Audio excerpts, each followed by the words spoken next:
उस दिन रात में लगभग 12 बजे फ़ोन की घंटी बजी तो नींद में हड़बड़ाते हुए ही मैंने फ़ोन उठाया था और फिर लड़खड़ाते शब्दों में हेलो कहा तो दूसरी ओर से मेरे दामाद पवन की चिरपरिचित आवाज़ मुझे सुनाई दी। मैं पवन बोल रहा हूँ सासू माँ।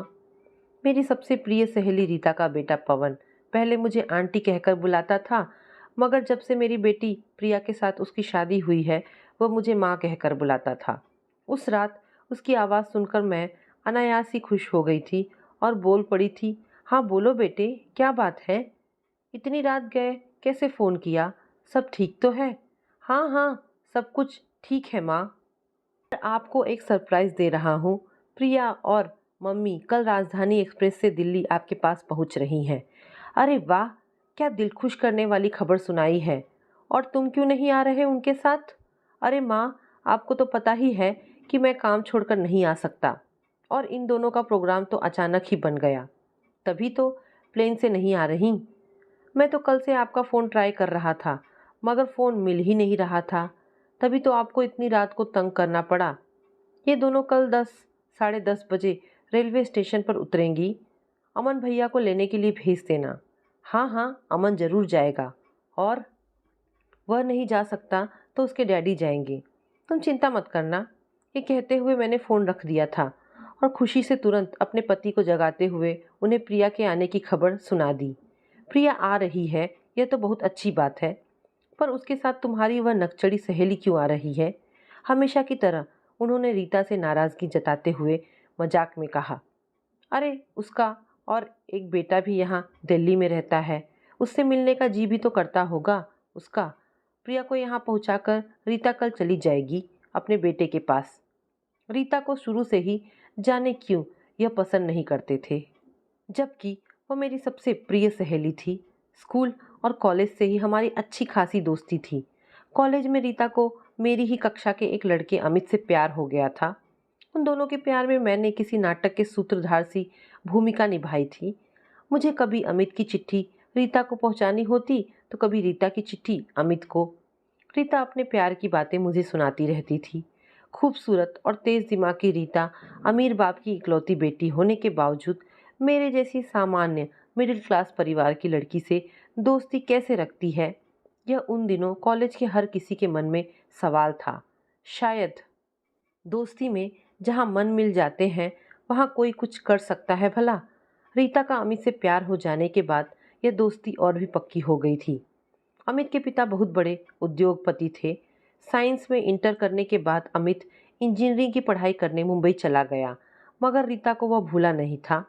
आखिर कॉलेज की पढ़ाई पूरी करते करते ही रीता और अमित का प्रेम विवाह हम सब सहपाठियों के लिए एक यादगार बनकर रह गया था। रीता की शादी के साल भर बाद ही मेरी भी शादी हो गई और मैं यह जानकर बेहद खुश थी कि शादी के बाद मैं भी रीता की तरह मुंबई में रहने जा रही थी। मुंबई में हम जब तक रहे दोनों अक्सर मिलते रहे थे, मगर रीता और अमित के रईसी ठाट बाट से मेरे पति शायद कभी एडजस्ट नहीं हो सके थे। इसी से जब भी रीता से मिलने की बात होती तो ये अक्सर टाल देते। मेरे पहले बेटे अमन के जन्म के बाद मेरे पति ने पहली नौकरी छोड़कर दूसरी ज्वाइनिंग की तो हम दिल्ली आ गए। यहाँ आने के 3 साल बाद प्रिया का जन्म हुआ और फिर घर गृहस्थी के चक्कर में मैं पूरी तरह फंस गई। रीता से मेरी निकटता फिर धीरे धीरे कम होती गई थी। इस बीच रीता भी 2 बच्चों की माँ बन गई थी और दोनों बार लड़के हुए थे। यह सब खबरें तो मुझे मिलती रही थी, मगर अब हमारी दोस्ती दिवाली, न्यू ईयर या बच्चों के जन्मदिनों पर बधाई भेजने तक ही सिमट कर रह गई थी। प्रिया को मुंबई के एक कॉलेज में एमआरए में एडमिशन मिल गया और वहीं उसकी मुलाकात पवन से हो गई। पहली मुलाकात हुई, फिर दोस्ती हुई और फिर ठीक रीता और अमित की तरह प्रिया और पवन का प्यार भी परवान चढ़ा था। मुझे धुंधली सी आज भी याद है, जब शादी तय करने की बारी आई थी तो सबसे पहले रीता ने ही शादी का विरोध किया था। कुछ अजीब से अंदाज में उसने कहा था, शादी के बारे में हम 2 साल बाद सोचेंगे। मैं तो उसके मुंह से ये सुनकर हैरान रह गई थी। रीता के बात करने के तरीकों को देखकर गुस्से में मैंने ही झट से कहा था, तूने भी तो कभी लव मैरिज की थी, तो आज अपने बच्चों को क्यों मना कर रही है? इस पर बड़े ही शांत स्वर में रीता बोली थी, तभी तो मुझे पता है कि लव और मैरिज ये दो अलग अलग चीज़ें होती हैं। ये दर्शन शास्त्र की बातें मत छाड़। तू सचमुच बता, क्या तुझे प्रिया पसंद नहीं है, या फिर हमारे परिवारों की आर्थिक असमानताओं के लिए तू मना कर रही है? नहीं नहीं, ऐसी कोई बात नहीं है। दरअसल मैं शादी का विरोध नहीं कर रही हूँ। मैं तो सिर्फ यह कह रही हूँ कि शादी 2 साल बाद करेंगे। लेकिन क्यों रीता? पवन तो अब अच्छा खासा कमा रहा है और प्रिया की पढ़ाई खत्म हो चुकी है। फिर अब बेकार में 2 साल रुकने की क्या ज़रूरत है? यह मैं तुम्हें आज नहीं बता सकती, और पता नहीं कभी बता भी पाऊंगी कि नहीं। हम सब तो चुप हो गए थे, लेकिन पवन और प्रिया दोनों ठहरे आज के आधुनिक विचारों के बच्चे। वे दोनों कहाँ समझने वाले थे। उन दोनों ने अचानक एक दिन कोर्ट में जाकर शादी कर ली थी और हम सबको हैरान कर दिया था। रीता और अमित ने हालात को समझते हुए एक भव्य 5 स्टार होटल में शादी की जोरदार पार्टी दी थी और फिर सब कुछ ठीक ठाक हो गया था। प्रिया की शादी को साल भर हो चुका था। इस दौरान वह और पवन अक्सर दिल्ली मेरे यहाँ आया करते थे, मगर रीता पहली बार मेरे यहाँ बतौर समधन आ रही थी। इसलिए भी मैं मन ही मन बहुत खुश हो रही थी। मुझ में बहुत सी पुरानी यादें उमड़ती जा रही थी, और उन मीठी सुहानी यादों की डोर मुझे कभी बचपन में तो कभी जवानी में ले जाकर मायके पहुंचा रही थी। ठीक 11 बजे अमन, प्रिया और रीता को घर ले आया।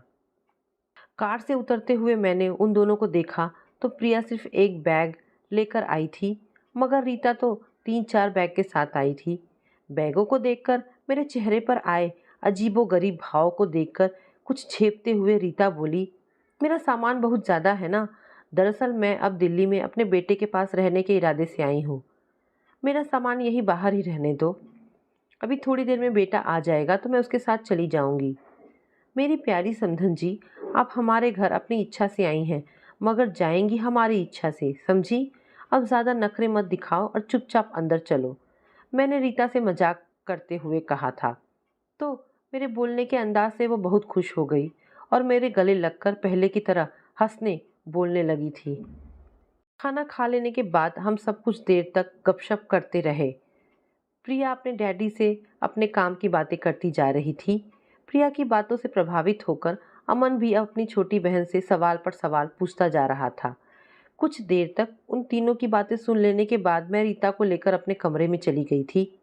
कमरे में जाकर हम दोनों जब पलंग पर लेट गए तो मैंने सोचा कि हम दोनों एक साथ होते ही पहले की तरह अनगिनत बातें शुरू कर देंगे और बातें करने को समय कम पड़ जाएगा, लेकिन ऐसा हुआ नहीं था। क्या उम्र के तकाजे ने या बदलते रिश्ते ने हमारे होठ सील दिए थे? मैं सोचने लगी कि रीता बड़े धीर गंभीर और संयम स्वर में अचानक बोली थी, मैं तलाक ले रही हूँ। क्या? कहते हुए मैं पलंग पर उठकर बैठ गई थी। हाँ रीना, यह सच है। तुम्हें कहीं बाहर से खबर मिले और फिर तुम लोग परेशान हो जाओ, इससे अच्छा है कि मैं ही बता दे रही हूँ। इसलिए पहले मैंने प्रिया व पवन की शादी 2 साल बाद करने की बात कही थी।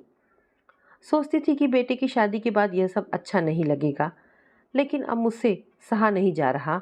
अब मैंने अपना पक्का मन बना लिया है। लेकिन इतने सालों बाद यह फैसला क्यों रीता? वैसे तो बहुत लंबी कहानी है, मगर जिस किसी को सुनाऊं उसे तो यह बहुत ही छोटी सी बात लगती है। कोई क्या जाने कि कभी कभी छोटी सी बात ही दिल में बवंडर बनकर समूचे जीवन को तहस नहस कर देती है। तुम तो जानती ही हो कि अमित मुझसे बेहद प्यार करता था। प्यार तो वह शायद आज भी बहुत करता है, लेकिन शादी के बाद ही मैंने उसके प्यार में बहुत बड़ा अंतर पाया है।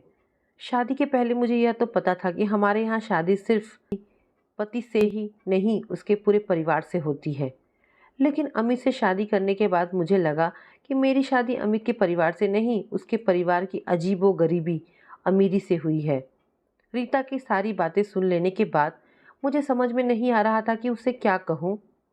मन में बार बार एक ही सवाल उठ रहा था कि रीता जैसी तेज तर्रार लड़की इतने दिनों तक यूं चुप कर दब कर क्यों रह गई।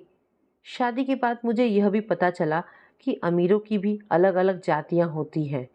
अमित के पिता बड़े अमीर थे, जो अपने दोनों बेटों के साथ अपने उद्योग को और बढ़ाना चाहते थे। अमित की माँ बहुत पहले ही देहांत हो चुका था। घर में हम सिर्फ 4 लोग थे, अमित के पिता, अमित का छोटा भाई उदय, अमित और मैं।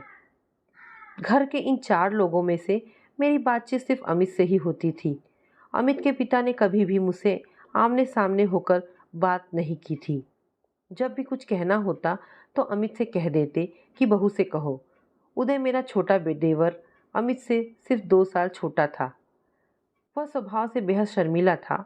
शुरू शुरू में मैंने उससे दोस्ती करने के लिए हंसी मजाक करने की कोशिश की तो एक दिन अमित ने बड़े गंभीर अंदाज में मुझसे कहा था, तुम उदय से यूं हंसी मजाक न किया करो, डैडी को अच्छा नहीं लगता।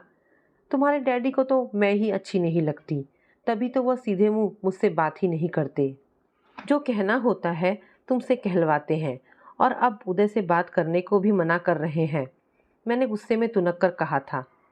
इस पर अमित का जो रौद्र रूप उस रात मैंने पहली बार देखा था वो आज तक नहीं भूल पाई हूँ। अपने मजबूत हाथों से मुझे पलंग से उठाकर नीचे गिराते हुए एकदम ही राक्षसी अंदाज में अमित ने कहा था, इस घर में जो डैडी कहेंगे वही होगा और तुम्हें भी वही करना होगा। अगर तुम्हें यह सब पसंद नहीं है तो तुम इस घर को छोड़कर जा सकती हो, मगर तब मैं तुम्हारे साथ नहीं जाऊंगा। और फिर बड़ी बेदर्दी से अमित बेडरूम छोड़कर बाहर चला गया था और मैं रात भर रोती रही थी, पर मेरी सिसकियां सुनने वाला वहां कोई नहीं था। इस घटना के बाद महीने तक अमित और मुझ में बोलचाल बिल्कुल बंद थी। जाने कितने दिनों तक हम दोनों का यूं मौन व्रत चालू रहता, मगर एक दिन बात को निरर्थक न बढ़ाने की सोचकर मैंने ही अमित से बात करनी शुरू की। और फिर शायद मुझे खुश करने के लिए ही वह उस समय मुझे घुमाने स्विट्जरलैंड ले गया था। वह दिन जैसे परियों के पंख लगाकर उड़ गए थे। वापसी में मैंने ही अमित से कहा था, सोचती हूँ कुछ दिन माँ से मिलाऊं। अमित ने तब कहा था, चलो कल ही चलते हैं। माँ और बाबूजी हम दोनों को देखकर बहुत खुश हो गए थे। माँ तो दामाद की सेवा करते करते मुझे भूल ही गई थी, लेकिन जब उन्होंने मुझे कुछ दिन उनके पास छोड़ जाने की बात अमित से कही तो उसने तपाक से मना कर दिया और फिर 2 दिन में ही मैं अमित के साथ अपने घर वापस आ गई थी। उस वक्त भी मेरा मन बहुत खट्टा हो गया था और रात को अमित से कुछ कहने ही वाली थी कि उसका तमतमाता हुआ चेहरा देखकर डर के मारे चुप ही रह गई थी। इस घटना के बाद हर 15 दिनों के बाद कुछ ना कुछ ऐसा घट जाता कि जिससे मैं जान गई कि इस घर में मुझे अपने मन की इच्छा पूरी करने की आज़ादी कभी मिल ही नहीं सकती। यह बात सच थी कि व्यवहारिक दृष्टिकोण से उस घर में सुख ही सुख था। गहने, कपड़े, खाना पीना यानी किसी भी चीज़ की कोई कमी नहीं थी। अमित मुझसे प्यार तो बहुत करता था, मगर उसके प्यार में मेरी अपनी इच्छा की कोई कदर नहीं होती थी। घर में कुछ काम नहीं था तो मैंने अमित से आगे की पढ़ाई करने की बात कही तो ज़रूरत क्या है कहकर उसने मना कर दिया। कुछ करने की बात छोड़ो, किसी सहेली से मिलने जाने की बात करती तो हर वक्त अमित के साथ ही जाना होता था और उसी के साथ वापस भी आना होता था। इसी कारण मैं तुम्हारे घर बहुत कम आती थी। वैसे प्रिया के डैडी की आंखों में मैंने रईसी के प्रति नफरत कब की पढ़ ली थी। तभी तो पवन व प्रिया की शादी से मैं डरती थी। लगता था प्रिया को ही मेरा इतिहास ना दोहराना पड़े, मगर पवन बहुत समझदार है। शादी होते ही उसने अपनी अलग इंडस्ट्री खोल ली और उसमें प्रिया को भी बराबर का हिस्सेदार बना दिया है। प्रिया को पवन के साथ काम करते देखकर मुझे बहुत अच्छा लगता है। जब प्रिया को ऑफिस में काम करते देखती हूँ तो 10 साल पहले की एक बात मुझे याद आती है। 10 साल पहले अमित ने जब अपने ऑफिस में पर्सनल ऑफिसर्स के तौर पर नविता की नियुक्ति की थी, तब जाने कितने दिनों बाद अमित से मेरी फिर एक बार जबरदस्त लड़ाई हुई थी। वह सिर्फ झगड़ा नहीं था रीना, अमित मुझे मारने पर भी उतर आया था। यह सब कुछ बताते हुए रीता की आंखें भर आई थी और फिर जाने कितनी देर तक आंसू बहाते हुए वह निःशब्द सी होकर बैठ गई थी। रीता की सारी बातें सुन लेने के बाद मुझे समझ में नहीं आ रहा था कि उससे क्या कहूँ। मन में बार बार एक ही सवाल उठ रहा था कि रीता जैसी तेज तर्रार लड़की इतने दिनों तक यूं चुपकर दबकर क्यों रह गई। कुछ ना सूझते हुए भी मैंने अनायास ही रीता से बेहद सरल सवाल करने शुरू किए थे। तू इतने दिनों तक चुप क्यों थी? और अगर इतने दिनों तक चुप थी तो अब एकदम ही तलाक लेने की आफत क्यों मोल ले रही है? क्या अपनी खुददारी दिखाने का यही एक रास्ता बचा है तेरे पास? अपना विरोध हर कदम पर दिखाकर भी तो तू अमित के साथ रह सकती है। नहीं रीना, मेरी खुददारी, स्वाभिमान सब खत्म हो चुके हैं। अब मैं सिर्फ शांति से और अपने तरीके से जीना चाहती हूँ। मतलब क्या करने वाली है तू? यहाँ दिल्ली में एक वृद्धाश्रम खुला है, उसके संचालन का काम मुझे मिल गया है। सोचती हूँ जरूरतमंद वृद्धों की सेवा करूंगी तो जीवन में कुछ करने की चाह भी पूरी हो सकेगी। क्या अमित ने इसकी इजाज़त दी है? उसकी इजाज़त मिलेगी ही नहीं, यह मुझे पता है। तभी तो पहले उसे तलाक लेकर अलग होने का फैसला लिया है।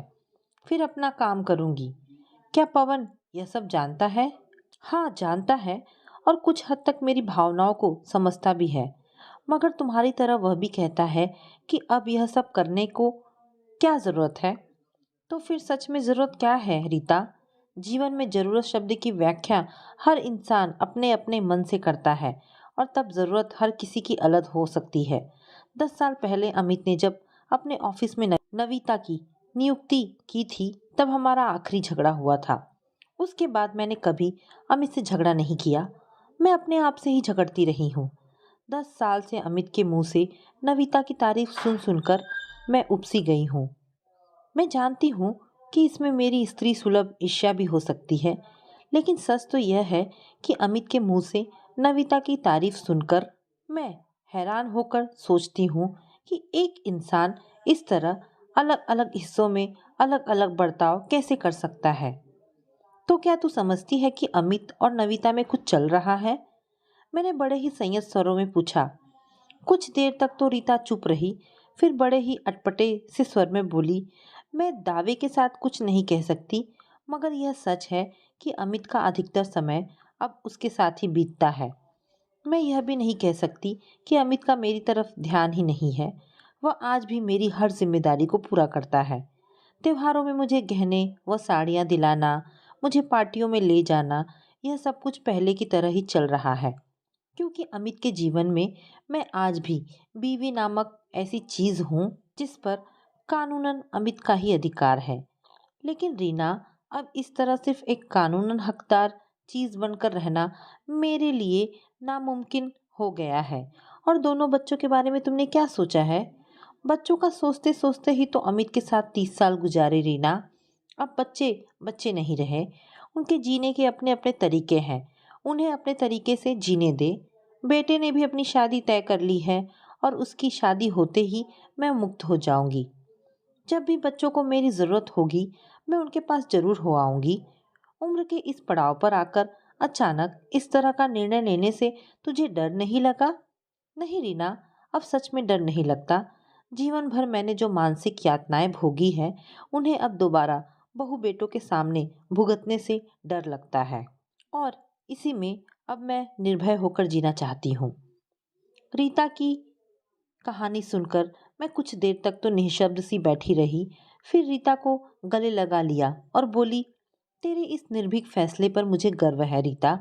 तेरे इस अनोखे निर्णय में तेरी यह सहेली हमेशा तेरे साथ रहेगी।